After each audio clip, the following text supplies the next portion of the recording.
This is the Best of Golic and Wingo podcast.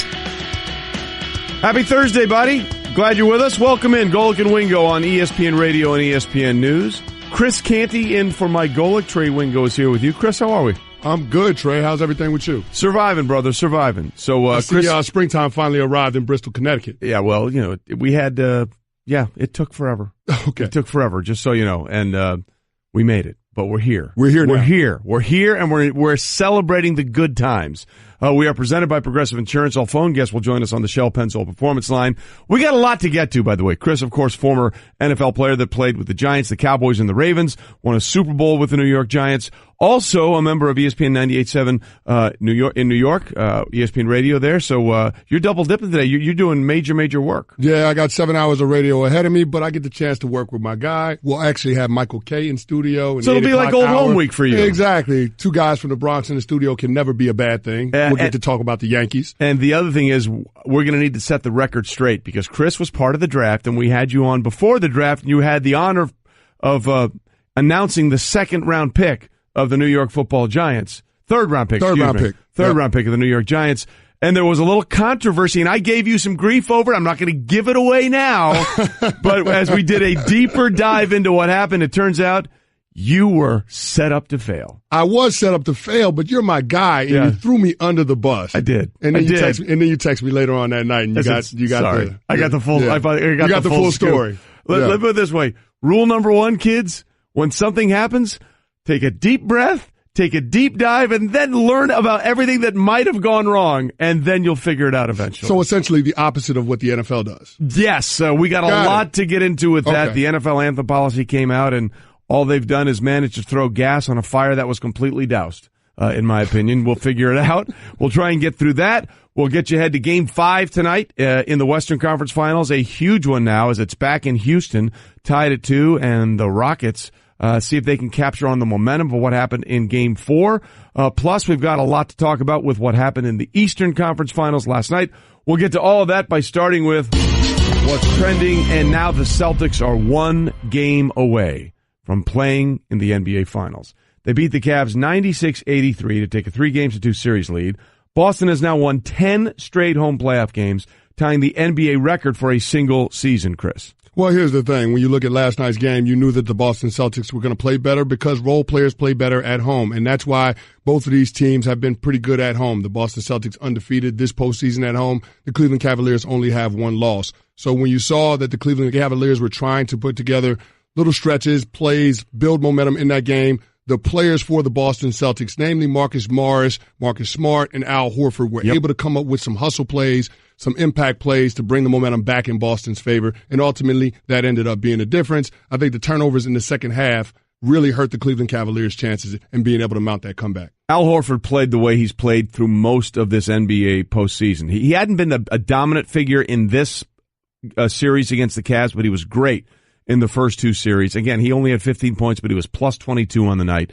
And we'll get into the LeBron James bashing a little bit later on. Which is ridiculous, by the way. Thank you.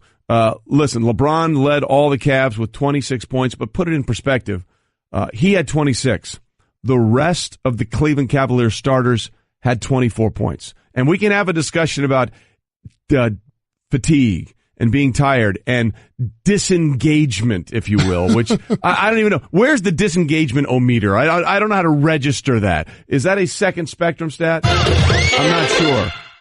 But we'll get into that a little bit later. But again, the Cavs as a team and as a whole came up short, and even Ty Lue admitting he lost his sense of when Kyle Korver could play in this game. And the whole thing. How does that happen in the NBA Conference Finals? That is an excellent question. But let's talk more about LeBron's engagement. We'll get into that a little bit later, but the bottom line is now the Celtics are one home game away, which they will have in Game 7, and a chance to win in Cleveland in Game 6 of getting back to the NBA Finals. Speaking of getting to the Finals, hey, DC sports fans, when you woke up this morning, this is called optimism. I know it's something you haven't had in a long time, but the Caps finally did it.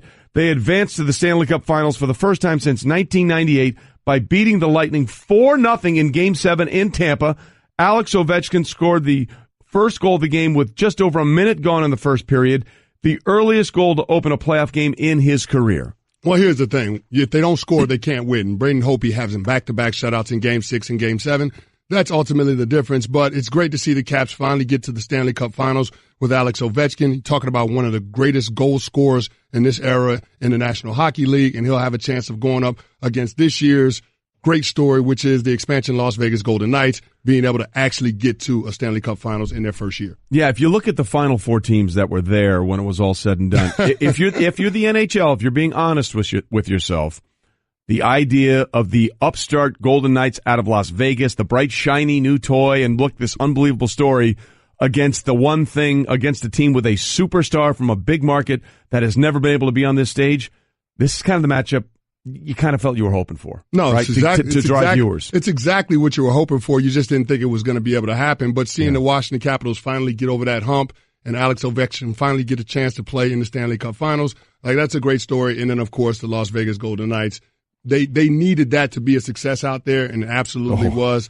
I mean, you're talking about a team where the practices are sold out. Yes. So that's how big of a deal it is in Las Vegas. So the first professional sports league to move in town actually had success. I know the NFL has got to be loving that because the Los Angeles the Oakland Raiders will soon be the Las Vegas Raiders. Correct. Yeah. The other thing that's really interesting is the Caps look like they're exercising some demons. Again, we had these stats going into Game 7. They took a 2-0 series lead. Now, minimum, most NHL teams that do this win those series when you're up 2-0 70% of the time. Going into this series, the Washington Capitals had been 3-5 in franchise history in series in which they had started winning 2-0. They're now 4-5. They finally got it done. And again, they're facing the Golden Knights in the Stanley Cup Finals beginning Monday in Las Vegas. The Caps actually lost both regular season meetings against Vegas. Ovechkin has 339 more regular season goals in his career than the Golden Knights franchise. That's the largest gap between a player and an opposing team in a Stanley Cup final in NHL history. So as we continue we'll get to more things that may have happened while you were sleeping, which is brought to you by Tempur-Pedic. Now you can save up to $700 on select adjustable mattress sets during our Memorial Day sale. Visit TempurPedic.com. Now we move to baseball, and Justin Verlander continues to do amazing things. He allowed 1 run and 3 hits while striking out 9 batters in 6 innings, leading the Astros over the San Francisco Giants 4-1. Verlander has allowed only 11 runs in 11 starts and has surrendered no runs or 1 run in 8 of those innings. Realistically, he could be 11-0 with better run support, but the Astros have been shut out twice when he started and been held to 2 runs. I've been held to 1 run rather two other times. His ERA is a ridiculous 1.08. Well, you look at that entire staff, top to bottom, all 5 pitchers, they have the best starting ERA in the majors. So when you consider this team being able to fortify a strength, which was starting pitching by being able to acquire Garrett Cole this offseason, it made a really, really good team, the defending World Series champions, that much better. So to me, ultimately, it's going to come down to the Houston Astros, the New York Yankees, and the Boston Red Sox in the American League. And I think for the championship, because the NL, it's just one of those situations where everybody's kind of jumbled up in there. But clearly those 3 teams are the best teams in baseball, and it's hard to bet against the Houston Astros with the starting pitching rotation that they have. Listen, that rotation is built for postseason. There's no doubt about it. And they've got plenty of firepower as well. Now the Yankees are, destroying people with their bats and getting enough pitching right now. Didn't work out last night, though. It did not work out last night. But just for reference, okay, that ERA of 1.08. Here are the best first-half ERAs since 1933. That was when the All-Star Game debuted. This is per Baseball Reference. Number 1, Bob Gibson of the Cardinals in that great 68 season, 1.05. Verlander right now is number 2 at 1.08. Bob Nepper of the Astros, 1.15. Louis Tiant of the Indians in 1968, 1.24. I'll always think of Louis Tiant with the Yankees. Doing commercials for Yankee Franks. It's great to be with a wiener, is what he would say. And then, of course, we all remember Red Munger. We all remember. You have a Red Munger baseball card, right? Yes, old man. Red Munger, 1944. The Cardinals had a 1.34 ERA. Hashtag let's bring back red. Staying in baseball, the Angels rallied from a 3-1 hole in the 9th inning to beat the Blue Jays 5-4. And our guy, Shohei Ohtani. I want you. Did it again. Hit a game-tying 2-run single, which was followed by a 2-run single by Simmons to put Anaheim in front. Just looking at what he's been able to do, not only, as a pitcher, which we all knew he had the talent, but now at the plate, and being as dominant as he is, being an accomplished hitter in this situation, somebody that they can turn to be their DH. It's really impressive to see Shohei Ohtani come and have the success that he's had in the regular season, especially after the spring training that we saw, because it looked like a disaster. Yeah. It looked like a train waiting to happen, but apparently he turns it on when the regular season comes and the games actually mean something. So I'm really impressed by what he's been able to do and where this Angels team is at right now. There are a lot of hot takes coming out of spring training that people were bashing Shohei Ohtani. And, oh, thank goodness he didn't come to our team. I think they'd all like to have those thought bubbles back and shove them back in their mouths right now. Just a little bit. Because it has been the exact opposite of what we thought, to your point, especially on the mound, what we saw from Shohei Ohtani in spring training. And then we're in this sweet spot right now in the NBA playoffs where we get a great game every night, which is just fantastic. Western Conference Finals tied at 2. Warriors face the Rockets in Houston tonight, 8 p.m. Eastern on ESPN Radio. And again, every playoff game in the NBA throughout the finals will be heard on ESPN Radio. Golden State looks to avoid back-to-back postseason losses for the first time since the 2016 NBA Finals, when, as we all know, they were up 3-1 on the Cleveland Cavaliers, and the Cavs came back to win that series in 7. Yeah, and the Draymond Green suspension didn't help in that series, but if you look at the Golden State Warriors in Game 4, I thought that was more about the Golden State Warriors losing that game than it was the Houston Rockets winning that game. Hot take! In Game 2, you could say, the Houston Rockets, they took that one from the Golden State Warriors at the Toyota Center. And how often are P.J. Tucker and Eric Gordon going to go 11 from 15 from three-point range? But those players were able to make the plays in those critical moments to win. To me, this was more about the Golden State Warriors not making the plays that they needed to down the stretch on the offensive side of the court. Defensively, they got the stops. Right. In the last 2 minutes, the last 4 possessions that Houston had, they weren't able to come up with anything. But on the following possessions for the Golden State Warriors, they only came up with a combined 3 points. Yep. And they fell in love with isolation ball, guys taking bad shots, Klay Thompson, Steph Curry. They've been better on the offensive end because they share the basketball. And so what we saw down the stretch for the Golden State Warriors was a little bit uncharacteristic. And Steve Kerr, not sure why you didn't call a timeout when Draymond Green got the rebound with 11 seconds left to try to put together a set play on the inbounds. But you probably might want to think about that. Yeah, you're good. You, that guy. You're good, by the way. Breaking that down. Steve Kerr's good, but he wasn't good in that moment. No, he was not. As for how important Game 5 can be when you're tied at 2, the series goes to the winner of Game 5 about 83% of the time. That's how critical that is. And, of course, that also leads us back to what we started what's trending with, which is the Eastern Conference Finals and the Cavs, not LeBron James. The Cavs not finding a way to win Game 5. It is amazing to me, and we'll get into this, how whenever Cleveland loses, it's LeBron James's fault. And whenever they win, it's always LeBron James that wins. We don't look at the Cleveland Cavaliers in any way, shape, or form like we look at any other team. Golic and Wingo, presented by Progressive Insurance. Small business protection just got easier. With more than 30 coverage options available, Progressive has you covered. More at progressivecommercial.com. And it would be very progressive thinking if people would look at the Cleveland Cavaliers as a whole and not just this entity of LeBron James. Because LeBron James was 11 of 22 shooting. He made 3 or 4 free throws. He had 10 rebounds, 5 assists, 26 points. And again, put it in perspective, he had 26 points.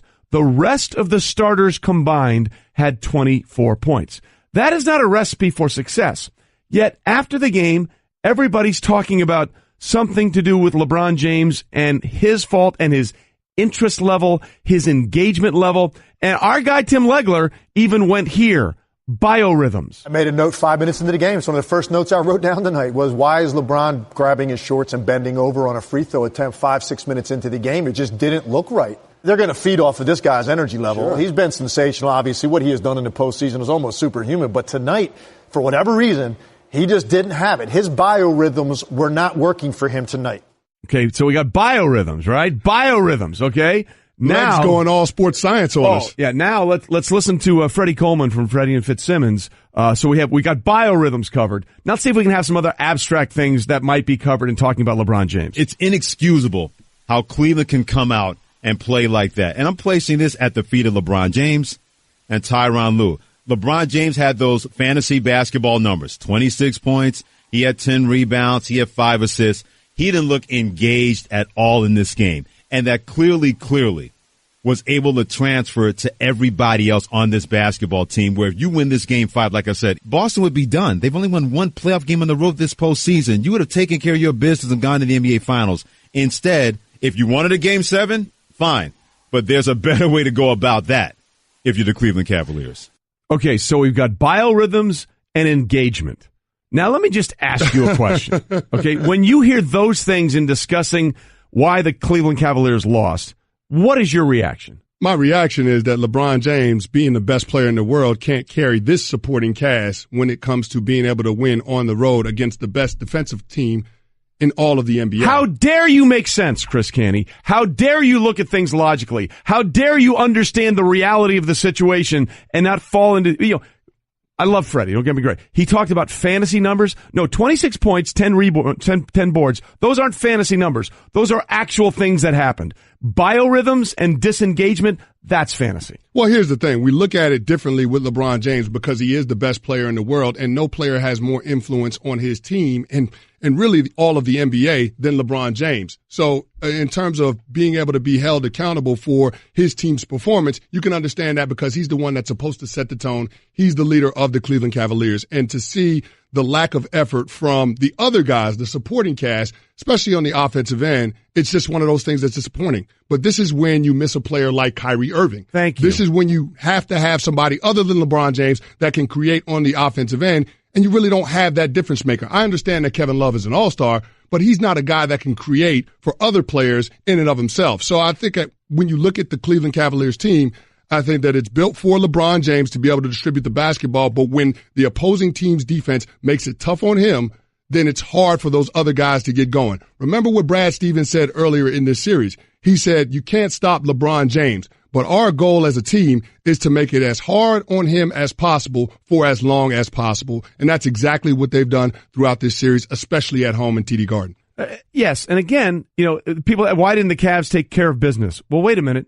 You know who took care of business? The Boston Celtics. Yeah. The Boston Celtics took care of business because they have yet to lose at home. Yeah. And we had Jackie McMullen, a great NBA writer and analyst, on with us earlier, and basically she said it. Look, this Celtics team is about 3D, hitting three-pointers and playing good defense. And that's exactly what they did. That's exactly what they did last night against Cleveland. Now, I'm not going to excuse 6 turnovers for LeBron James. That can't happen. As a team, they had 15. That can't happen. As a team, the Celtics only had 8. But I don't quite understand this prism, how we look at this series where it's either LeBron is doing everything or LeBron is doing nothing. We don't even talk about everybody else on the Cleveland Cavs that hasn't contributed anything in a lot of these losses, and we seem to gloss over the idea that, oh, by the way, the Celtics have the better team, they probably have the better head coach, and they were playing at home. That matters here. All of that matters more than biorhythms and disengagement. Well, we're hyper-focused on LeBron because he's the only star in this series, and we haven't seen LeBron James struggle to come out of the East like this in a really long time. So I think that's why everybody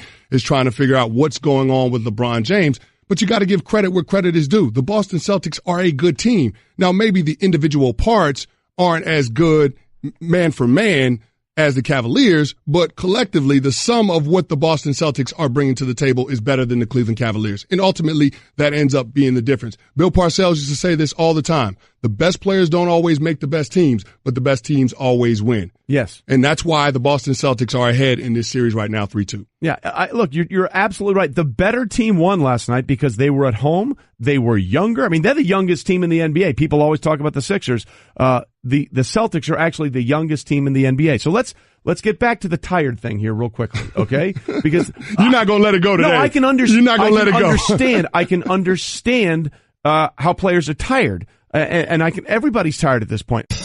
Golic and Wingo. and Wingo. Mm-hmm. Trey Wingo and Mike Golic Sr. Golic and Wingo with you on ESPN Radio and ESPN News. Chris Canty in for Mike Golic. Trey Wingo here. Delighted to have Michael Kay from ESPN New York 98.7 FM and also proud member of the Yes Network calling Yankee baseball games. Michael is here because of the radio takeover on First Take. He'll be on First Take at 11:30 this morning. Reminding you, though, that 30 for 30 podcasts have returned. Subscribe to 30 for 30 podcasts right now in the Listen tab of the ESPN app or on Apple Podcasts. They are brought to you by Delta, where it's our goal to connect your life in the air to your life on the ground. And Michael, our life on the ground has been dominated really over the last 20-plus hours or so by the news that came out of the NFL owners' meetings in Atlanta about the new Anthem policy. We actually talked about this a lot on your show yesterday when I came on in the afternoon on ESPN New York 98.7. And what was the general consensus that you guys took away from what the NFL tried to do as opposed to what they did? Well, I think they're half pregnant, to use a phrase. What did they do, really? Because what you've created is another situation where, okay, if you don't want to stand for the anthem, then you stand in the locker room during the anthem. Everybody that stands in the locker room now is going to have a scarlet letter. People Correct. are going to keep score, and those people are going to be the new quote-unquote SOBs. So it doesn't help anything. And the fact that they came up with this, the total lack of respect that they showed to the NFLPA, not having them at the table. And you could say, well, we talked to 100 of them. No, you have the representatives there, and you come up with what works for everybody. It's just terrible what they did because they didn't do anything. And I'm a firm believer. It's a private business. Yes. If they came down yesterday and said, listen, you stand for the anthem or you don't play in the NFL, that's better than what they did. I would agree with you. That at least then there's a solid situation about what is and isn't expected. But really, in an attempt, Chris, as we talked about this, to try and compromise with the people they didn't talk about compromise with, they've really put the players in a very difficult spot because now, as Michael K. alluded to, and we've talked about it, week 1 of the NFL season, every beat reporter for every team is going to go down a list. Who's on the sidelines, who isn't on the sidelines. Guess what they're going to talk about instead of the result of that game? Tell me why you weren't on the sidelines and what was your reason for it and what was your rationale, thus perpetuating the story that had quite frankly been over. Very few people were protesting the last few weeks of the season. Now they've taken a small fire, which was almost out, and decided to put a gallon of gas on it. And this is where we are. And it directly contradicts what Roger Goodell said them imposing this rule stands for, which is trying to get the focus back on football. And so to me, this is, I guess, incredibly tone deaf and insensitive by the NFL in regards to an issue that the players are passionate about getting across to the fan base.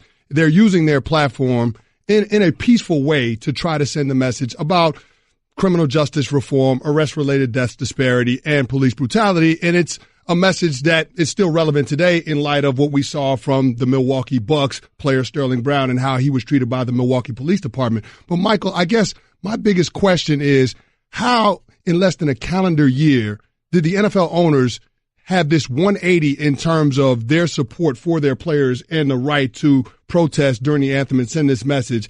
After what happened in Alabama with President Trump in September, they all came down out of the boxes and locked arms with the players in a show of solidarity. And now, without even consulting the players, tried to enact this rule. To me, that seems incredibly hypocritical. Well, I think that what has happened is it was starting to go away. And then the president of our country decided to co-opt this for himself for whatever reason. Political reason. And it was for a political reason. I know people are going to say, listen, I tune into this show. I don't want to hear politics. But I'm sorry, politics and sports intersect right now. It's impossible to ignore one side. So the bottom line is this.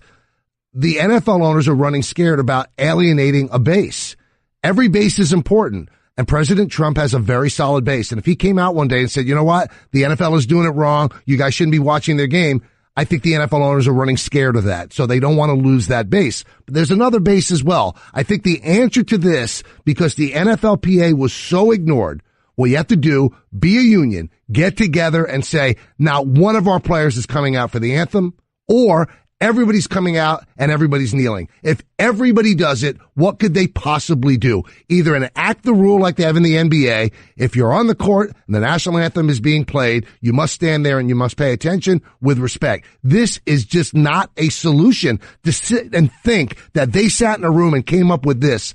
And they come out and say that this is a good idea. Who thinks this is a good idea? No what one. right-thinking person thinks that this solves any problems? It exacerbates the problem. 100%, Michael. I'm right there with you. And then it's interesting to see how the NFL is trying to get around the collective bargaining agreement with this by not directly changing the fine schedule and the discipline on the players, but imposing the discipline or the fines on the team and thereby leaving it up to the teams to fine the players and go along those lines of said discipline. I think it's an NFL's attempt to try to control the players, and it's just not the right thing to do without having a discussion. And here's the thing that, you try to understand what chess move leads to another.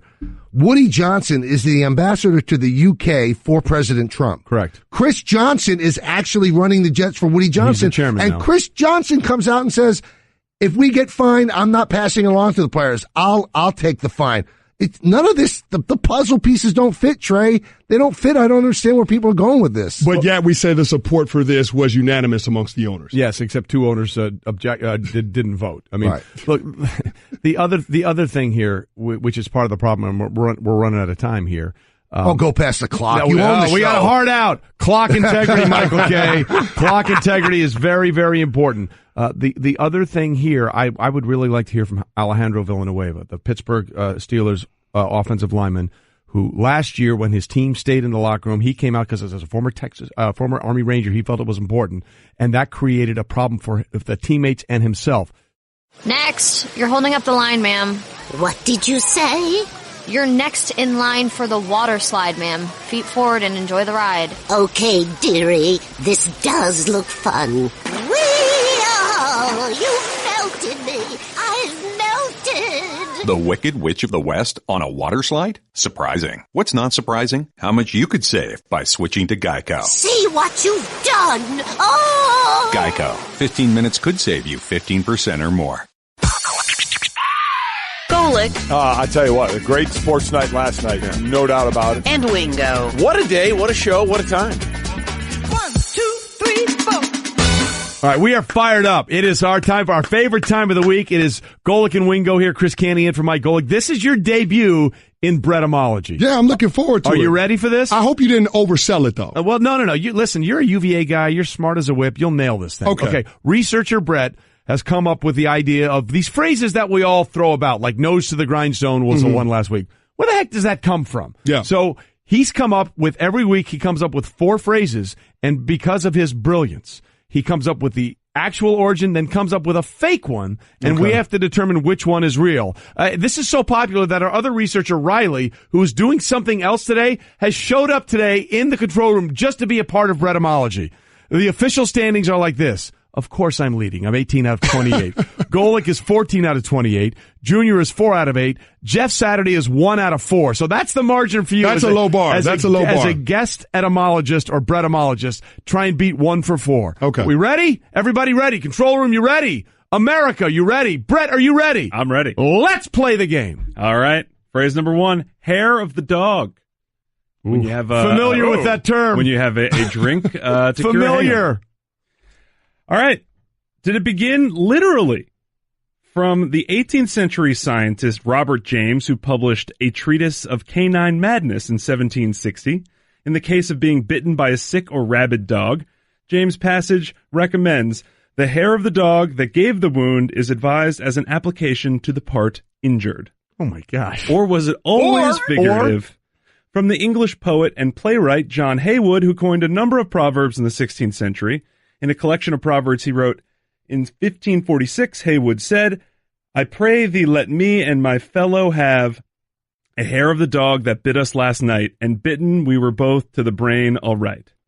See, that's the beauty. One of those is actually fake. Mm-hmm. That's the hardest part about that. Yeah. And he does such a great job with the fake ones, it's almost impossible to tell which one is real. So you're going with the first one about a cure for rabies or the poem from the 1500s? I'm going with poem for 200, Brett. Okay, he's going with poem. Control room, where are you guys? You go first. I'm going to go with 1. I like 1. I like 1. What do you guys think? 1? 1. All right, well, I'm going with 1. It's number 2, the poem. Hello! Get out of here! Good night. Oh!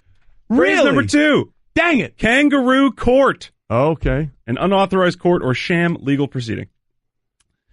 Did it begin in Australia, which was discovered by European nations and settled by Great Britain in the late 1700s. It, of course, had original inhabitants as well. A large amount of criminals and ex-criminals were sent to the country from all corners of the British Empire. As you can imagine, settlements largely inhabited by such characters had fairly dicey structure for legal hearings, and those courts were nicknamed kangaroo courts as a way to poke holes in their legitimacy. All right. Or on the American frontier, and especially in Old West gold rush towns, the combination of the lack of structure and precedent with judges coming in and out of town made legal results wildly inconsistent. Also called Mustang courts, kangaroo courts were meant to say the results would be as unpredictable as a wild animal. Hang on, Brett. Do you need some water? We good? You all right? Yeah, I got a little water. Okay. Just make sure you're okay, because we got 2 more of these things to go through. All right, now, in my interpretation of that, the first thing I thought of was Australia, but that almost makes too much sense. Mm-hmm. I may be completely overthinking this, but I think that's too easy. Okay. So I'm going with the Wild Wild West. I'm going with number 2. What about you? I'm going to go with the first explanation just because that made the most sense to me. You're going 1? Yeah. I'm going 2. What about the room? We're going 1. We got inside intel from Riley. What is it? It's the Wild West. Yeah! Who's the smart guy now? There you go. Hey, Riley, you can take your inside information and you know what. That's why Brettomology and Brett does this segment. Let's go. Phrase All right. number 3, sour grapes. When you disparage something that is unattainable. Is it from Aesop's Fable? Everything's from Aesop's Fable. And the grapes. A famished fox saw some clusters of ripe black grapes hanging from a vine. She resorted to all of her tricks to get at them, but wearied herself in vain, for she could not reach. At last she turned away, beguiling herself of her disappointment, and saying, "The grapes are sour and not ripe, as I thought."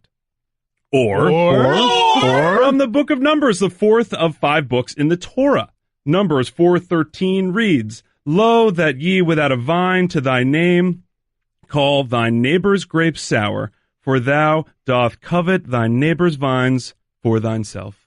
See, again, one of these is fake, and they are so good. They are so good. Where are you going to go? I'm going to go Fable for 600. Yeah, I think anytime you get I just want to say the word Aesop's Fables, so I'm all in on Aesop's Fables. I'm going 1. What about you guys? We're rolling with Canty. We're all in on number 1? What is it? Aesop's Fable's correct. Yeah! There we go! Canty, you're killing it. As a preacher's son, I feel like I had to get that one right. There you go. All Just right. saying. All right. And our swan song is Swan Song. Oh, look at you! Look at you, what you do! Before retirement or death. Was it coined by 14th century author Geoffrey Chaucer, known as the father of English literature and best known as the author of the Canterbury Tales. In his 700-line poem, The Parliament of Fowls, he included the couplet, "The jealous swan who sings before his death, bringing beauty to the world until his final breath." Or was it an anciently held belief that swans were mute until just before their deaths, when they would sing beautifully before passing on? The first person to write about this phenomenon was our old friend from ancient Rome, Pliny the Elder, who proved it wrong, saying, "Observation shows that the story that the dying swan sings is false." All right, what do you want? I'm going to go Chaucer because I believe it's more of a metaphor than a literal thing. All right, you're going there.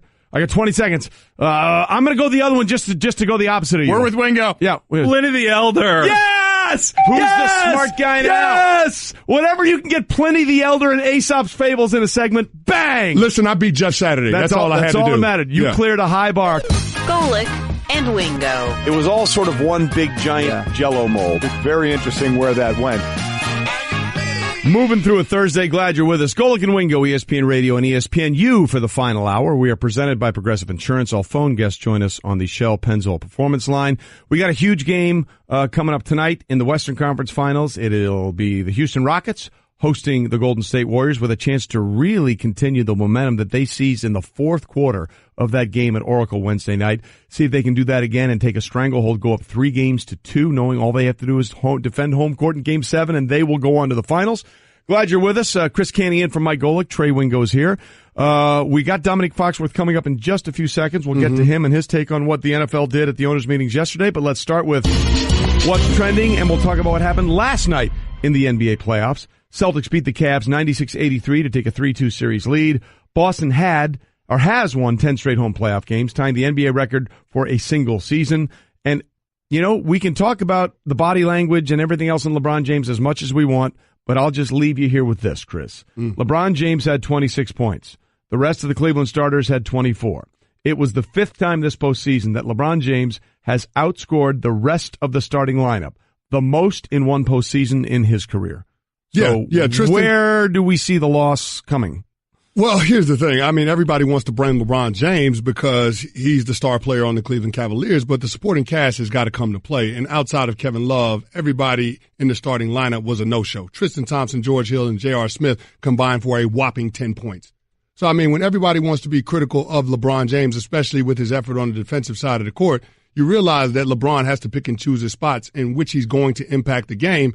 And if you recognize that the Cleveland Cavaliers don't have a lot of guys that can create offense by themselves, then it would make sense for LeBron James to try to assert himself on that end of the court and ask the supporting cast to be better defensively. And that's ultimately what it came down to. The Cleveland Cavaliers didn't give the effort on the defensive side of the court, and they didn't make enough plays on the offensive side of the court outside of LeBron James brought to the table. So there's clearly an issue with the way that this team was constructed, but it's not an effort problem from LeBron James. That's not why they lost Game 5. No, well, he can't turn the ball over 6 times. There's no question about it. He can't do that. Well, I understand that. You're right with that, Trey, but when you're trying to create because you don't have a lot of talented guys offensively around you, that's exactly what happens. He had 10 boards. He had 5 assists. He could have a lot more if some of the Cavs hit some of those open shots. True story. Somebody else besides LeBron is going to have to step up as they go back to Cleveland for Game 6 to force a Game 7.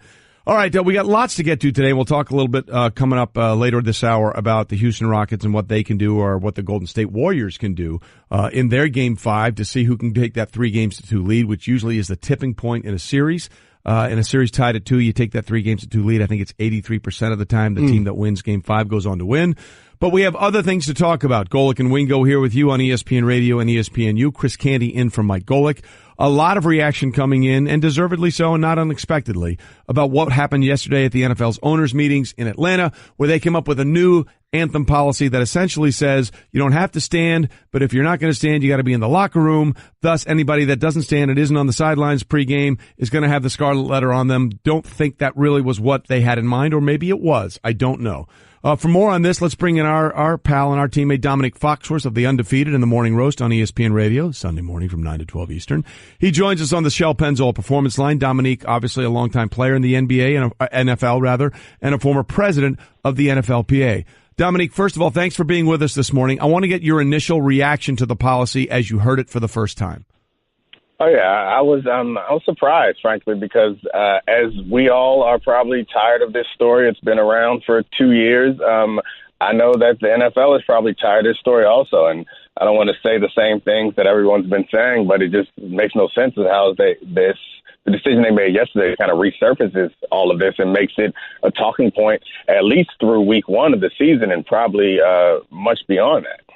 And that's the thing with me, Dominique. It seems like the NFL is really making this thing more of an issue than it actually was at the end of the regular season and the postseason last year.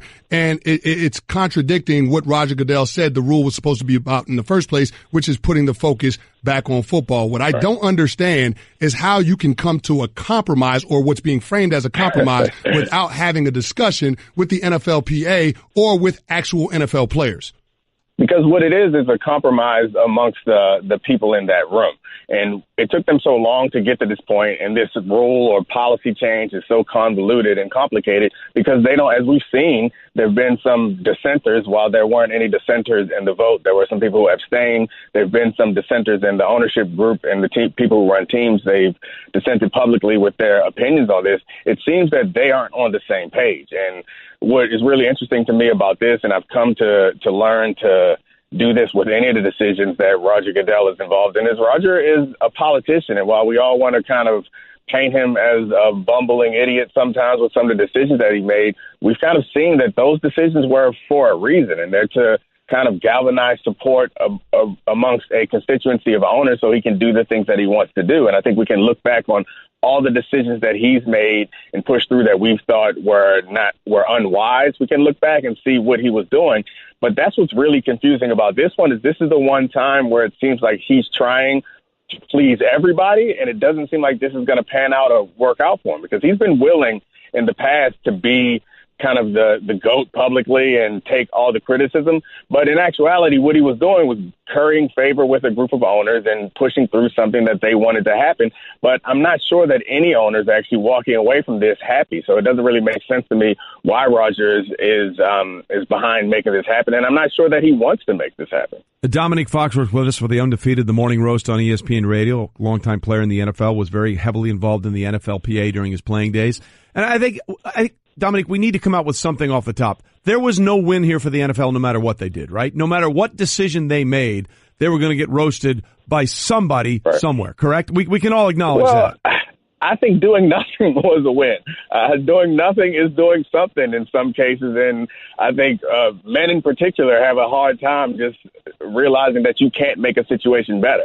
And I think that men in leadership roles in this case, they looked at this and they thought, well, we can make this better, when obviously you can't. I think at this point, the best thing they could have done was just to because the players had like a dignified way to walk away. We all looked, or most of us looked at the players as noble actors who did the right thing and pushed this ball as far as they could. And now they were starting to retrain their focus 100% on football. And now they've been put in a position where I think, Trey, you said earlier, the owners have thrown gasoline on this.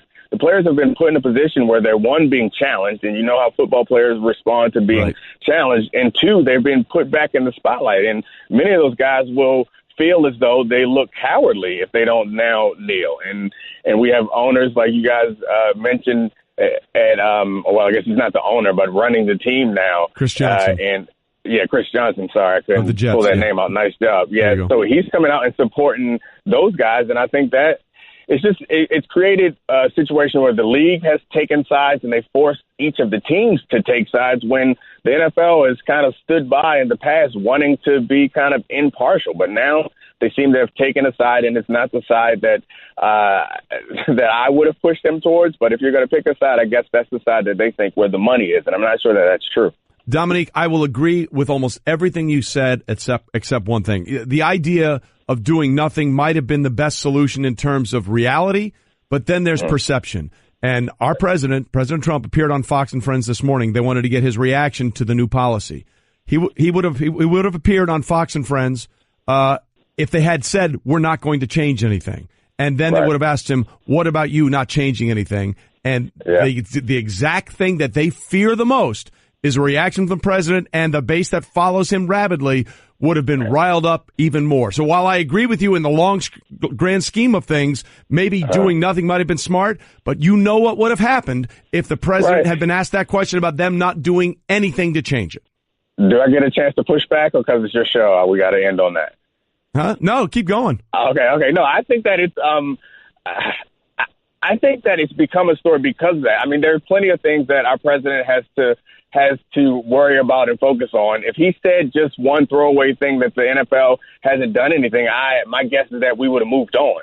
The fact that they've made this a big deal again is something that we're going to linger on. I think doing nothing in that situation is, at least to me, obviously the best thing for the business. But I think the owners, while some people say the owners appear to be kind of kowtowing to the president and afraid of the president, I'm not sure that I believe that to be true. I think what's happening is that the owners are more concerned about impressing their friends, and they want to look like they are team owners and like they have players who will capitulate when they're told to. I think that's probably the biggest thing, is that a lot of them were embarrassed over the past couple of years when it seemed as if they didn't have control of their players. And we all know that the NFL is all about having control, much more so than many of the other professional leagues, and much more so than many other professions in general. So I think it comes down to that. And I'm sure the president would have commented on that. But, I mean, there are a number of investigations, and there's meetings with North Korea. There's all types of things that I think would have taken the public's focus away from his comments on sports. But now, since the NFL has jumped in and put on these series of ineffective Band-Aids and try to cobble together a policy that makes all of the owners happy and disregards the opinions of the players, I think they put themselves back in this firestorm. And when the season starts again, they'll be back in this firestorm. And I wouldn't be surprised if several players decide to stay in the locker room. And that is, I'm not sure how that's not going to be received as the same way that kneeling or putting a fist up was received. Dominique, I 100% agree with you in the fact that I believe that the win for the NFL would have been to do nothing rather than to go down this route and try to unilaterally impose this rule without having a discussion with the NFLPA. And as far as our president is concerned, whether the NFL imposed this rule or not, there was no way to keep our president from chiming in on this issue moving forward. There was no way to keep him out of it. I guess my disappointment and frustration with the NFL owners comes when you heard the commentary from the president in September of last year. The NFL owners were in support of the players in their right to protest during the national anthem and send across their message. And Trump was clear about his position in wanting the NFL to impose a rule to force those SOBs to stand. So how in less than a calendar year do the owners move from supporting the players in their right to send this message to actually doing what Donald Trump wanted them to do, which is force the players to stand?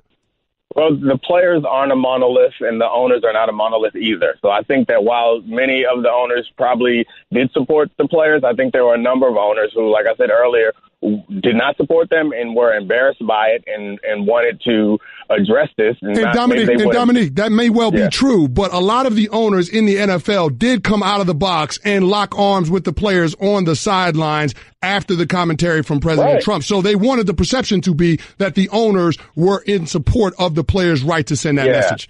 I think that the way that and this is funny because a lot of this is about framing. Because they've tried to frame the demonstrations as disrespect for the flag when the players never said that it was meant as a disrespect to the flag. But I think that the way that you're framing them coming down and standing with the players, I don't think is necessarily the message that they were trying to send. I think they were sending a message that our players aren't SOBs and we don't appreciate the president attacking us in our league that way. I don't think the message that many of them were sending was that we support their right to demonstrate, because as you saw, everyone stood up when the national anthem came, and I don't remember very many owners coming out.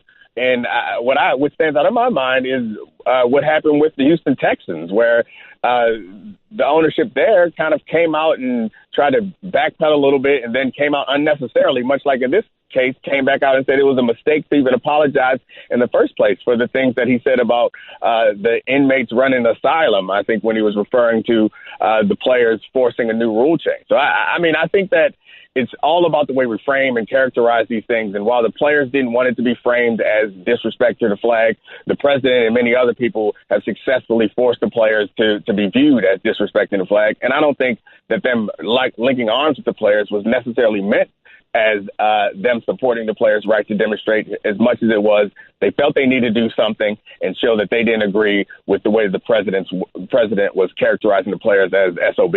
Yeah, Dominic Foxworth with us, former NFL player, former president of the NFLPA, former chief operating officer of the NBA Players Association.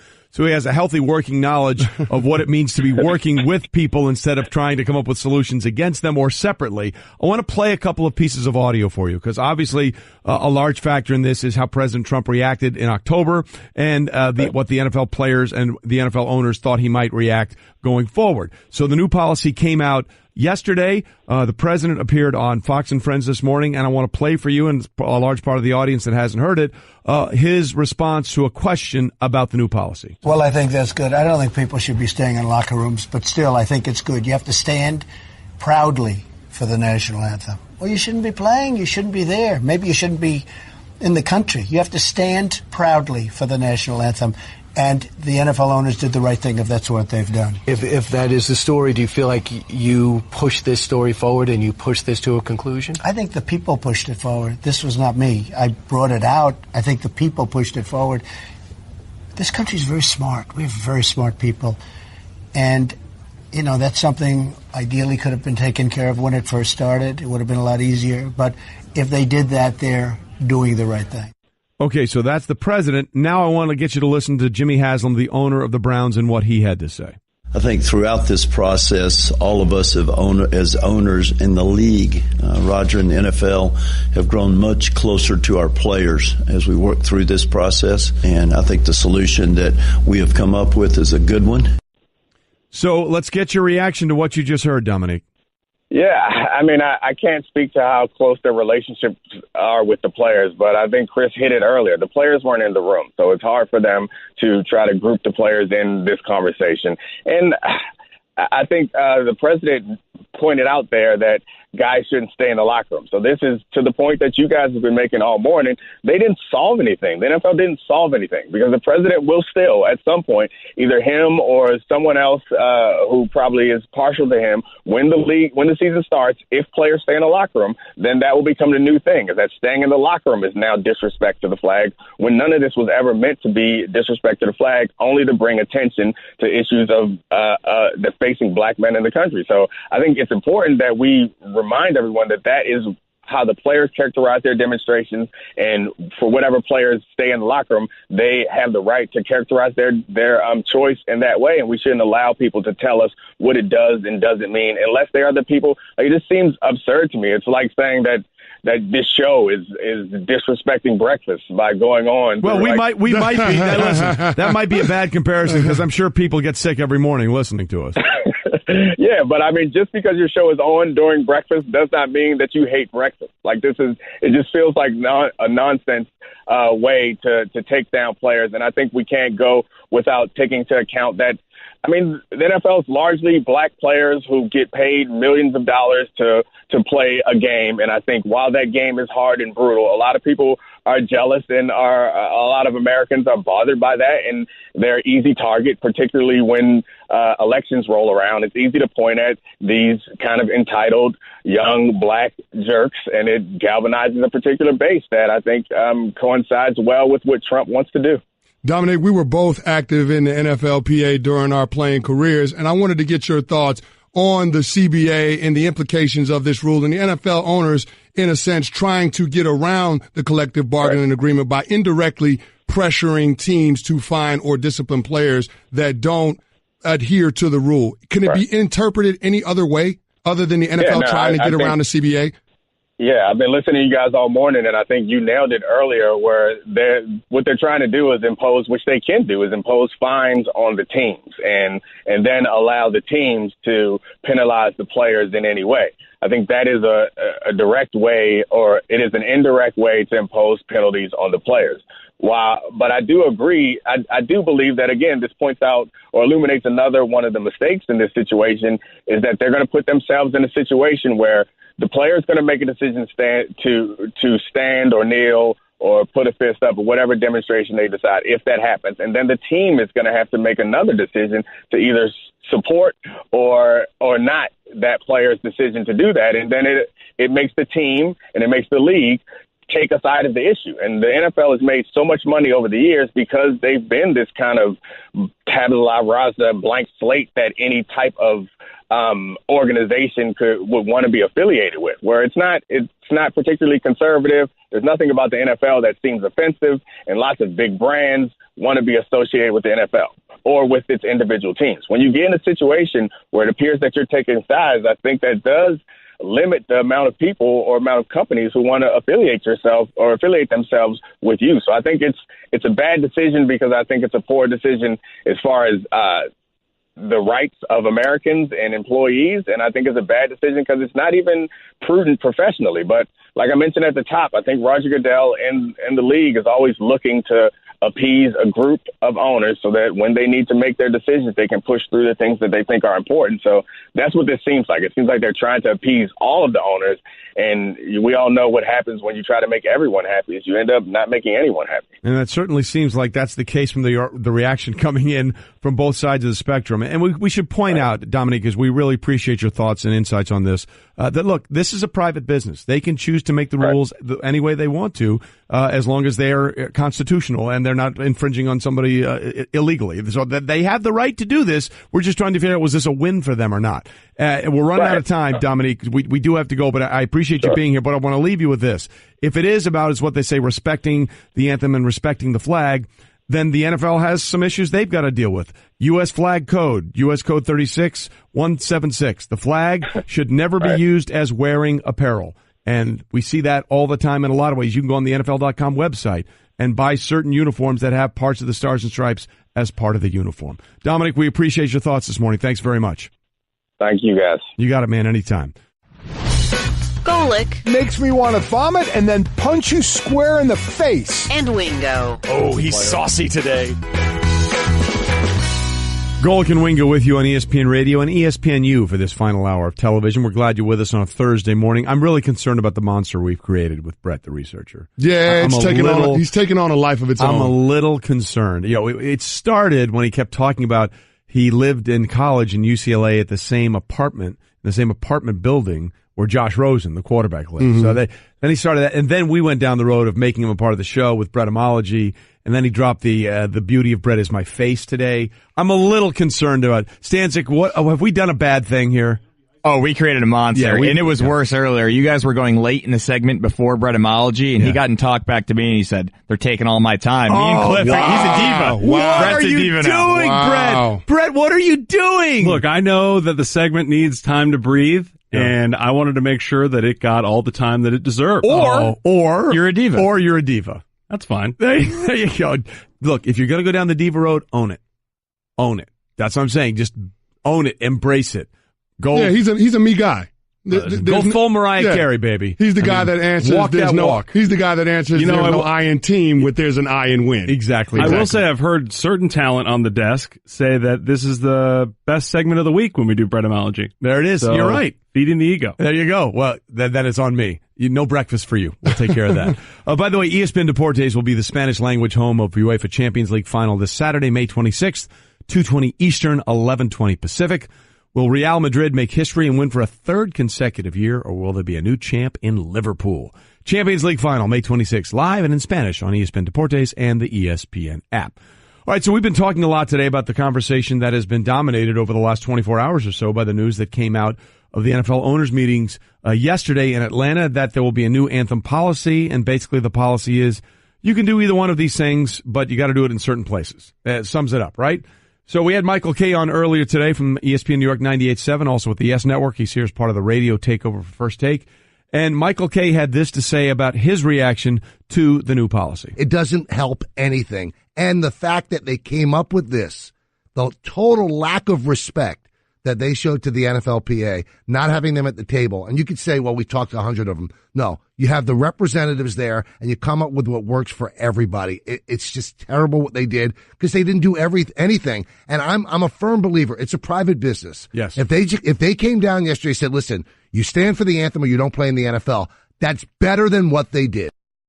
And you know, I can't say I disagree with him. We had Dominique Foxworth on earlier, who was a former president of the NFLPA, and you know he said the idea of doing nothing would have probably been the best way, which I agree with. I agree with that, but even this is why there was no way for the NFL to win in the short term. Even if they had said we're not going to do anything, President Trump, who weighed in today on Fox and Friends, saying he liked it, although no one should be in the locker room, and if you don't stand, you should leave the country. That's probably not accurate. But then that if they had said nothing, they would have asked him about the NFL doing nothing, and he would have railed on him either way. So there was really no way for the NFL to win. I will say, sticking with the policy might not have had the long-term effect as of what changing the policy does. Because now, we talked about it. You know what's going to happen week one. Every single player that stays in that locker room there's going to be a list. These guys were on the field. These guys were not on the field. Why were you on the field? What did you think about your teammates not being on the field? You stayed in the locker room. What did you think about your teammates being on the field? Remember the big hullabaloo when Alejandro Villanueva, the Steelers' left tackle, who was a former Army Ranger, they all agreed they were going to do something in unison, and he went out because it's what he does, and then he felt badly about it, and he shouldn't feel badly about doing what he feels is right. Let's be clear about that, but it created a problem, and we're going to create that same problem now across every team by those who do and those who don't. The thing that bothers me about this is that the NFL owners changed their stance in less than a year, because when President Trump said what he had to say leading up to week 3 in terms of what the NFL should do to address the issue, the owners seemingly came out in support of the players. Now, was it support of the players not being called SOBs or support of the players trying to get their message across? That's debatable. The only reason I looked at it a certain way in terms of supporting the players' right to get the message across is because the NFL confirmed that the players do have the right under the current NFL handbook. Now, they've gone ahead and they've changed this rule without consulting the players, and I think that's the wrong way to go about it. Ultimately, when you start talking about coming to a compromise, you have to have the primary parties at the table. And the fact that they didn't do that just tells you how they view the players. It's not a true partnership. It's the NFL owners dictating to the players, because ultimately it's really about their bottom line. Yes, and again, they talked about this being a compromise. It was a compromise among owners. It had nothing to do with the players, who were the original people that were doing all of this. So it was a compromise among yourselves. It wasn't a compromise with your so-called partners from the NFLPA. All right, here's what's coming up tomorrow. We've got Byron Scott, former NFL great Eddie George, who's doing an outstanding work in his second career post playing days, plus Jeff Darlington, #Florida Man. Also, our NFL insider and NFL reporter, he'll be here. And it's your last day to apply for a spot in our first ever leadership retreat, which, as we all know, is really a scam to play golf. As our old friend Andrew Brandt says on Twitter all the time, deadline spur actions. Get your entry in.